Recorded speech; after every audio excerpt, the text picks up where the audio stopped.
Olá, sejam muito bem-vindos a mais um episódio do Fronteiras da Saúde, o espaço, o podcast do Núcleo do Combate ao Exercício Ilegal da Medicina aqui do Simers. Eu sou a Bruna Tertuliano, sou diretora aqui do Simers e hoje a gente tem um papo e um motivo de estar aqui muito importante. Hoje a gente vai falar sobre tricologia, o cuidado dos cabelos e do couro cabeludo. É uma área que está muito em evidência atualmente, mas é uma área, uma subespecialidade da dermatologia. Embora a gente tenha visto por aí muitas outras profissões tratando sobre esse assunto, o que pode eventualmente ser um perigo muito perigoso, porque existem muitas outras doenças que podem causar problemas nos fios de cabelo, no couro cabeludo, doenças dermatológicas, doenças sistêmicas.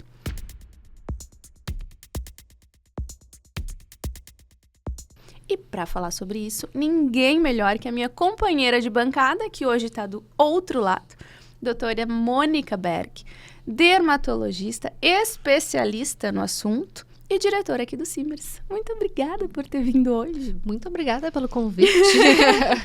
É estranho a gente estar do outro lado da bancada, mas é uma experiência muito boa também.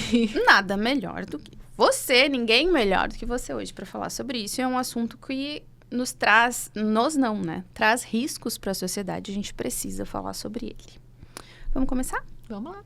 Na prática clínica, Mônica, quais os sinais que indicam que aquela queixa capilar, aquilo deixa de ser algo comum e precisa de uma avaliação médica? O que a gente precisa prestar atenção nos nossos cabelitos?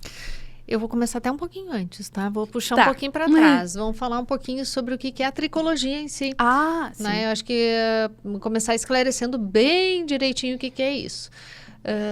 Dermatologia, eu sou médica dermatologista e dentro da especialidade da dermatologia, nós temos três partes do corpo que a gente cuida. A gente cuida da pele, a gente cuida dos cabelos e a gente cuida das unhas. Né? A gente diz pele e fâneros. Fâneros é um nome muito estranho, muito difícil de entender. Então, fâneros é cabelo e unha, né? Então, pele, cabelos e unhas. Então, cabelos está dentro da especialidade dermatologia. É uma parte do nosso corpo que é cuidada pelo dermatologista. E como cabelo, a gente entende cabelo da cabeça e entende pelos do nosso corpo também, né? Cílio, sobrancelha, pelos da pele como um todo, tudo isso são pelos e derivados dos fâneros, né? E com isso é o dermatologista que cuida.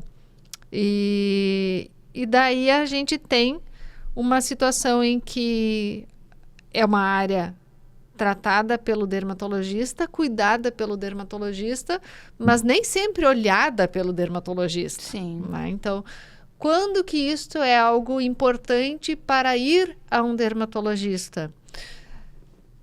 Quando a gente está com uma alteração qualquer, vamos lá, torceu o tornozelo. Quem que a gente vai buscar? O ortopedista. O ortopedista, né? Um médico ortopedista que é um médico especializado no tratamento das articulações e dos ossos, que vai conseguir direcionar e coordenar um cuidado nessa área para tratar um tornozelo.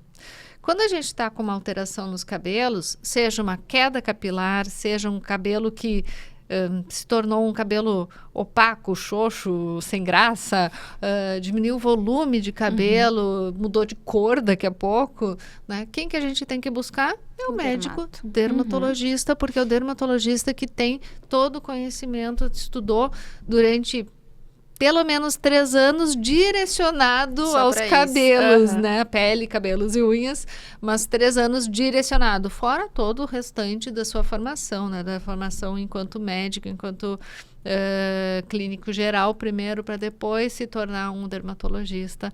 Então, ele tem toda essa formação para conseguir cuidar dessa parte dos cabelos. Tu me disse aí que o cabelo pode ficar opaco, fino, quebradiço, cair.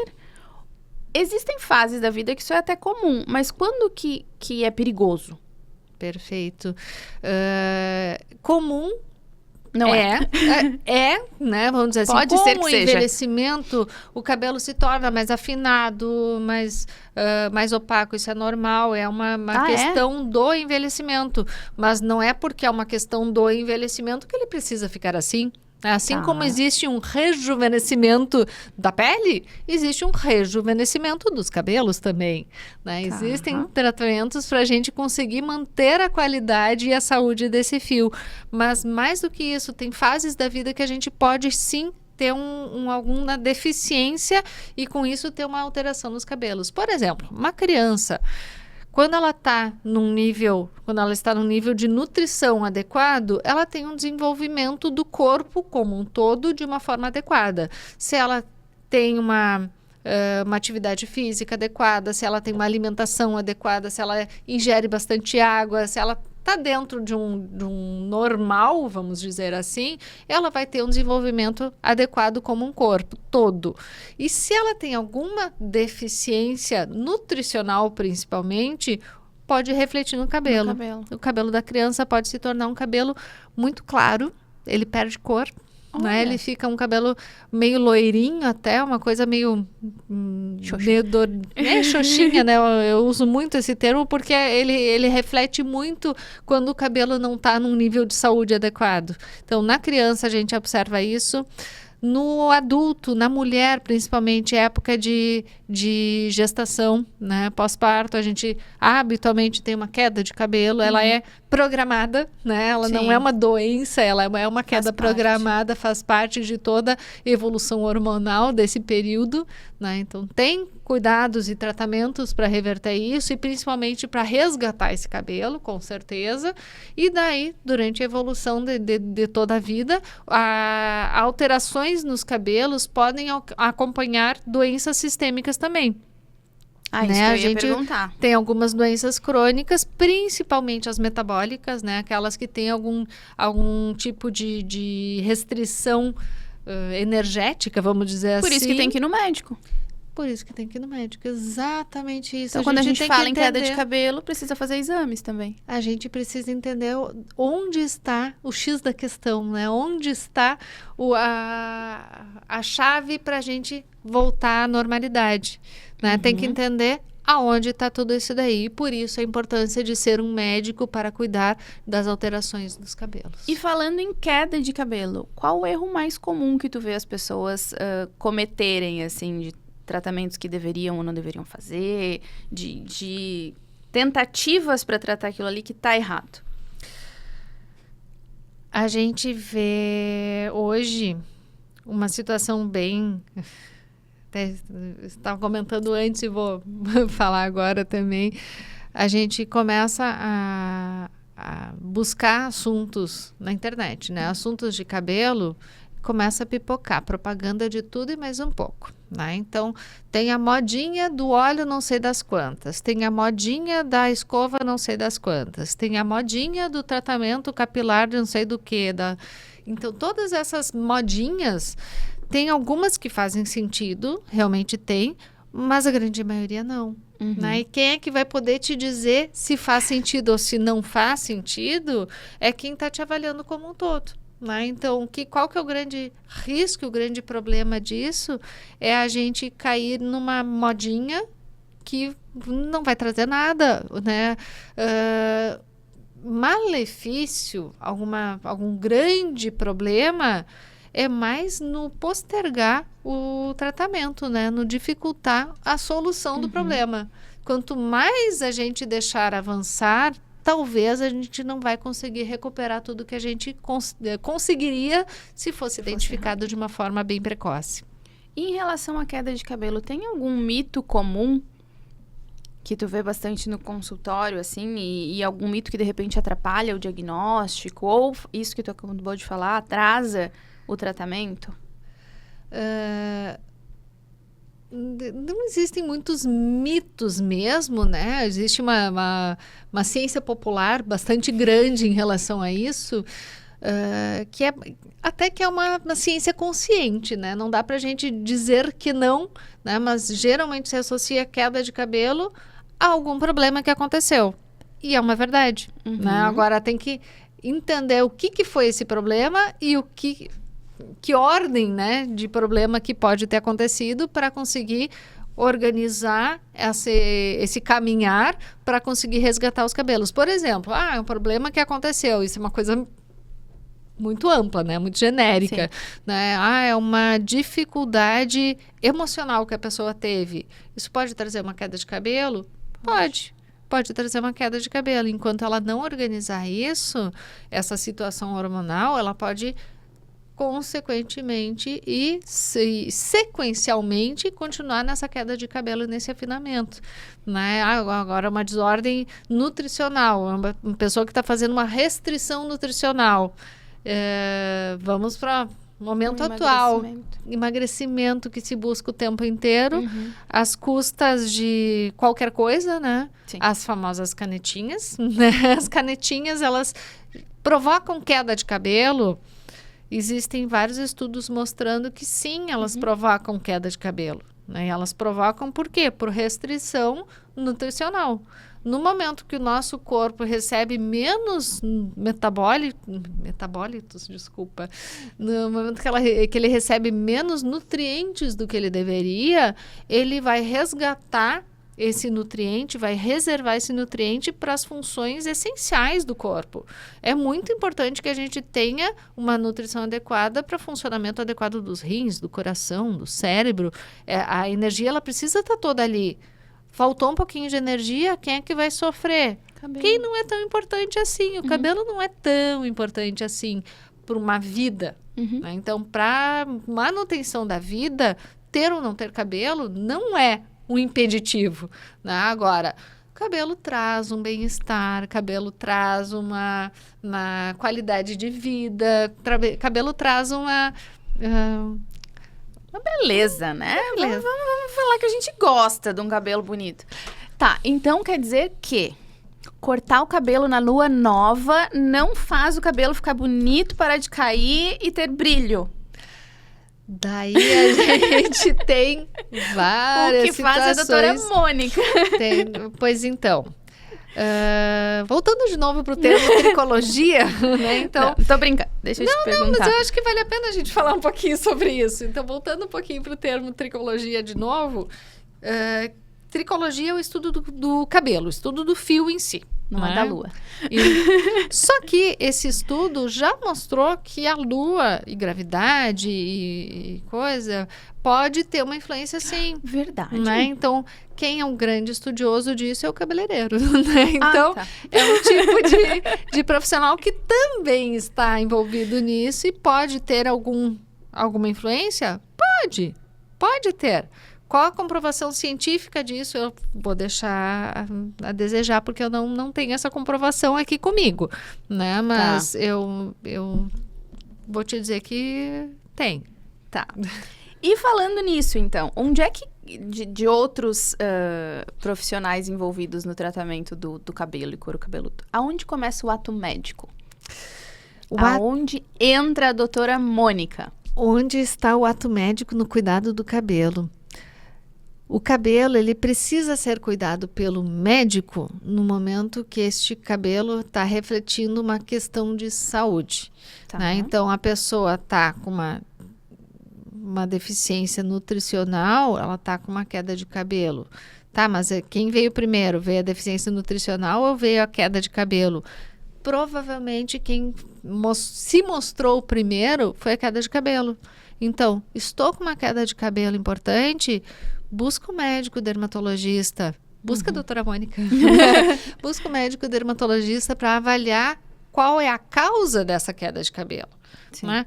Pode ser que seja uma coisa normal, sazonal, pode ser, mas o médico ele vai saber te informar, vai saber solicitar exames se houver a necessidade, muitas vezes tem.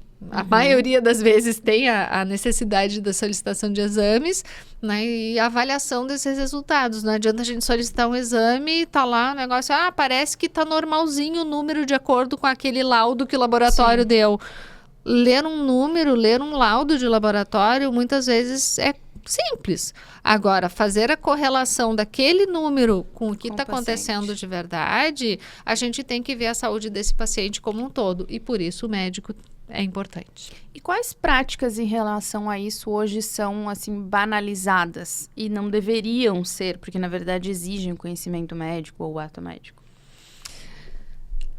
Cabelos geraram um mercado paralelo, quase, né? Então, a gente tem muitas clínicas, muitos locais que prometem tratamentos de cabelo e milagres no cabelo, e a gente sabe que não é bem assim que acontece. O cabelo em si, ele é uma proteína morta, tanto que a gente dobra ele e tal, eu não estou sentindo dor nenhuma por conta disso. Essa parte daqui é uma proteína morta. Interessa para o médico a raiz dele, o couro cabeludo, porque é lá que vai fazer toda a parte de integração entre metabolismo e o fio em si. Então, tratar a proteína morta, esse tipo de tratamento do fio, hidratação, o cuidado do fio e tal, isso aí, o profissional que é mais adequado para essa parte é, de novo, o cabeleireiro. O cabeleireiro. Né? Sem dúvida alguma, ele que tem todo o conhecimento e propriedade de tratamento. Agora, tratar a origem do cabelo, essa parte tem que ser com o médico. Né? Então, várias clínicas prometem tricologia e fazem análises com lentes e mostram a raiz do cabelo. Se a gente enxerga um couro cabeludo num aumento de 20 vezes numa tela assim grande, impressiona. É algo que impacta. Né? Nossa, tem uma sujeirinha ali, tem um negocinho e tal. Daqui a pouco é da própria pele, uma oleosidade, não é sujeira coisa nenhuma. Quem é que vai entender disso? É quem estudou e quem sabe toda a parte de anatomia, de fisiologia desse cabelo e entende toda. Deixa eu ver se eu entendi. O fio, então, ele tá morto. Então, pra gente tratar o fio, pode ser com um hidratante, uma terapia ali que o cabeleireiro vai organizar.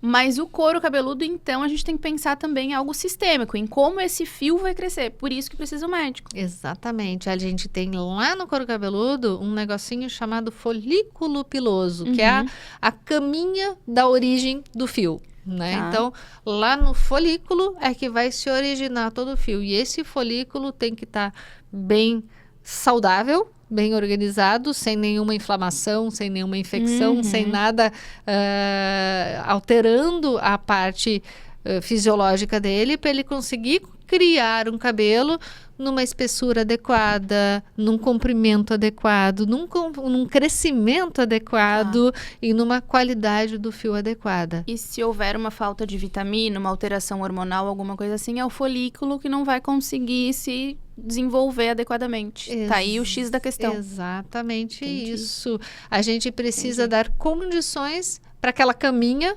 criar um cabelo. Fio. Né? Como se fosse um saquinho, vamos dizer assim, né? Um saquinho onde vai se criar essa haste. E nesse avanço de profissionais não médicos, prometendo coisas que não podem cumprir ou cumprirão de maneira errônea na saúde do paciente, o que mais preocupa a área da dermatologia hoje? A gente tem diversos profissionais que não têm um conhecimento de base para fazer os cuidados. A gente tem várias áreas em que o profissional ele promete resultados, em que ele vai estar maquiando alguma coisa para conseguir chegar no resultado em vez de tratar a base desse problema. Né? Então, tem áreas onde eu vou enxergar uma promessa de uma reversão de uma alopecia androgenética, que é a calvície, né? Tanto a feminina quanto a masculina. Vou ter uma promessa de reversão e essa promessa ela não tem uma sustentação porque existe uma falta de base, existe uma falta de conhecimento da origem. De tratamento adequado, consequentemente. Né? Exatamente. Então, a gente tem alguns profissionais que prometem mais do que deveriam. Agora, a gente tem que saber que nível de resultado que a gente está buscando. Eu estou buscando o resultado só do embelezamento da minha proteína morta, né? É um tipo de tratamento. Eu estou querendo fazer com que essa minha proteína saia lá da cabeça e chegue aqui de uma forma adequada.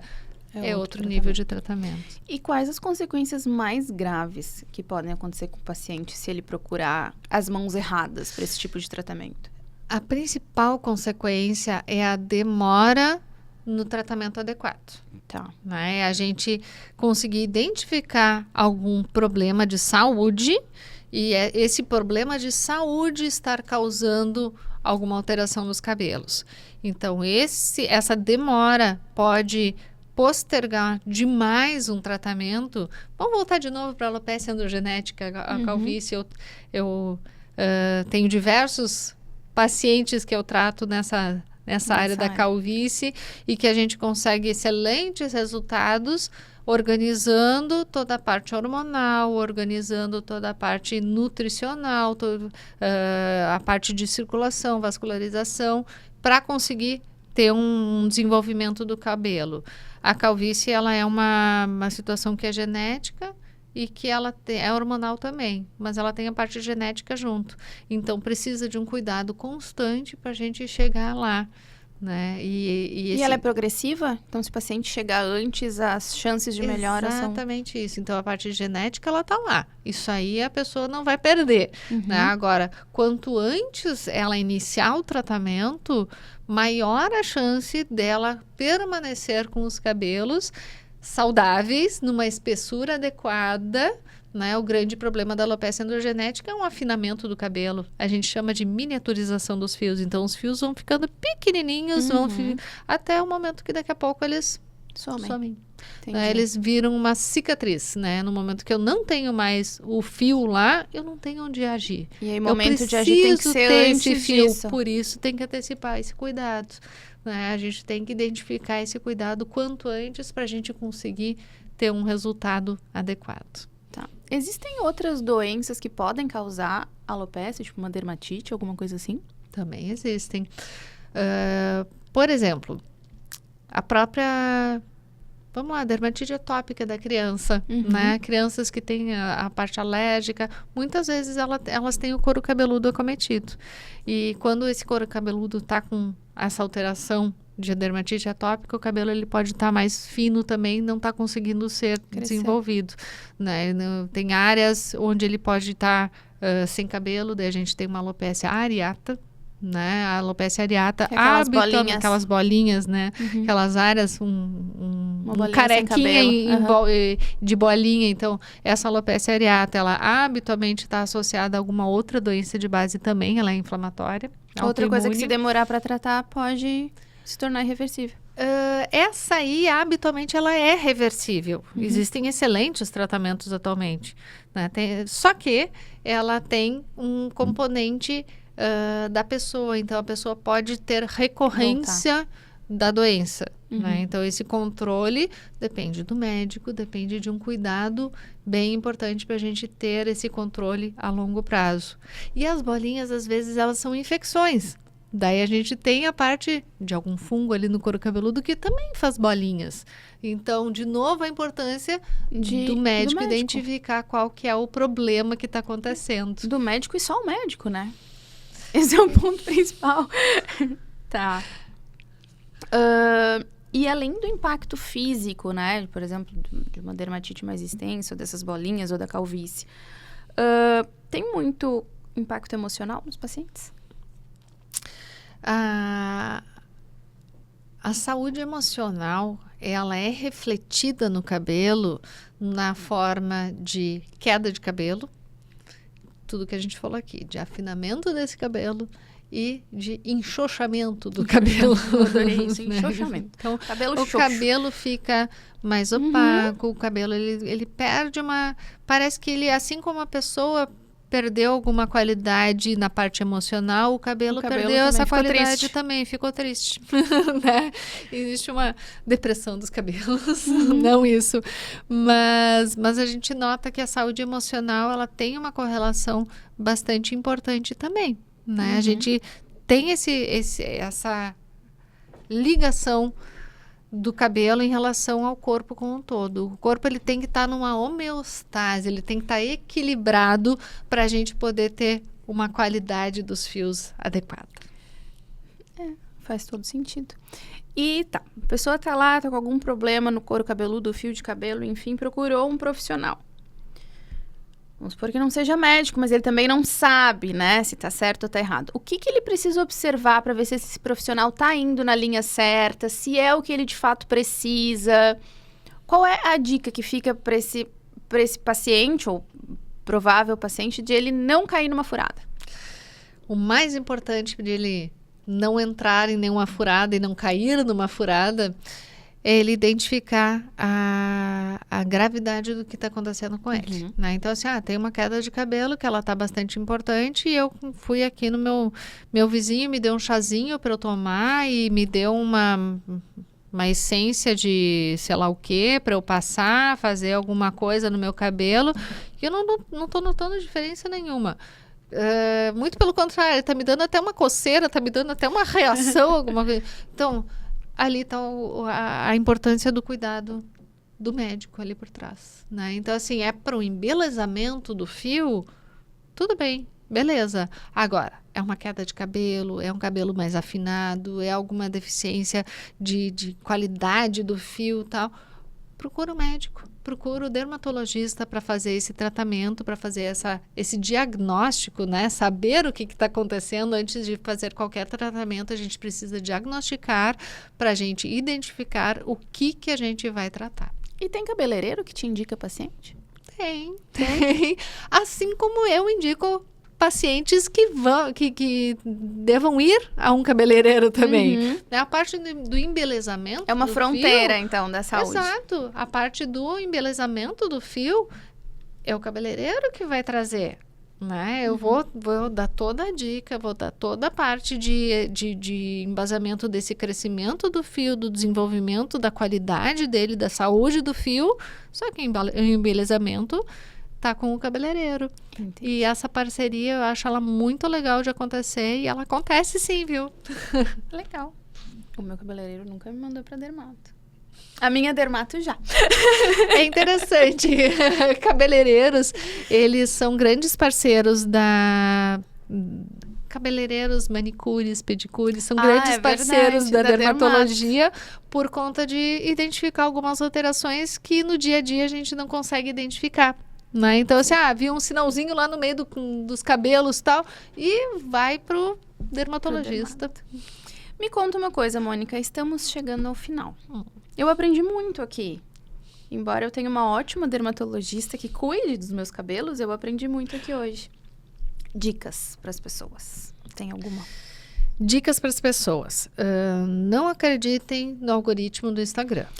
Essa é a primeira dica. Né? Então, busquei uma informação sobre qualquer coisa, o Instagram ele vai ser o primeiro a te falar as dicas milagrosas que podem estar correndo o mundo.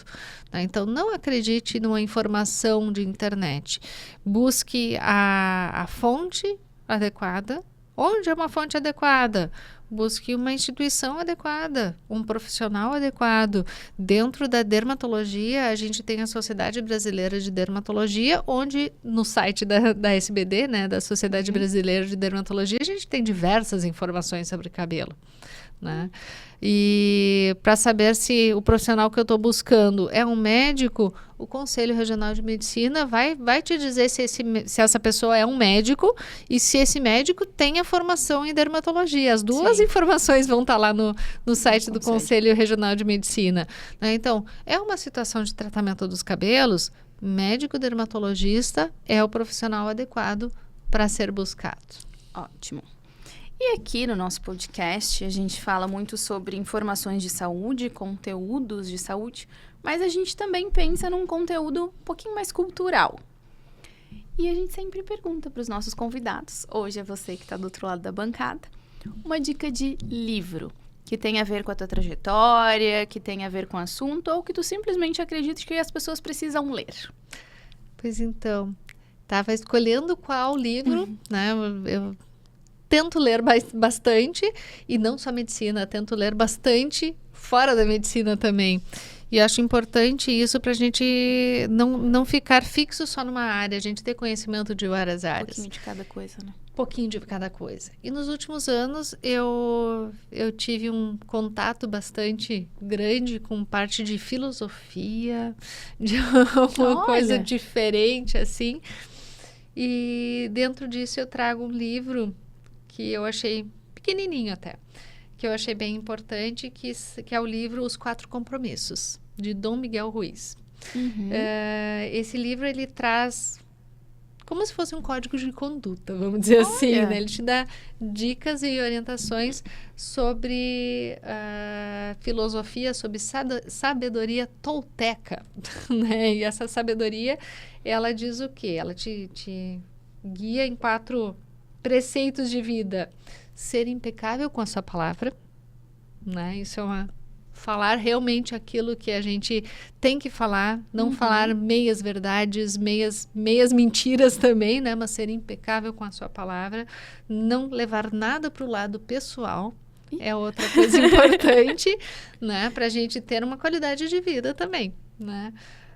Não tirar conclusões, não é porque uma pessoa fez determinada coisa que ela é aquela coisa, né? Sim. Ou que isto é a vida dela.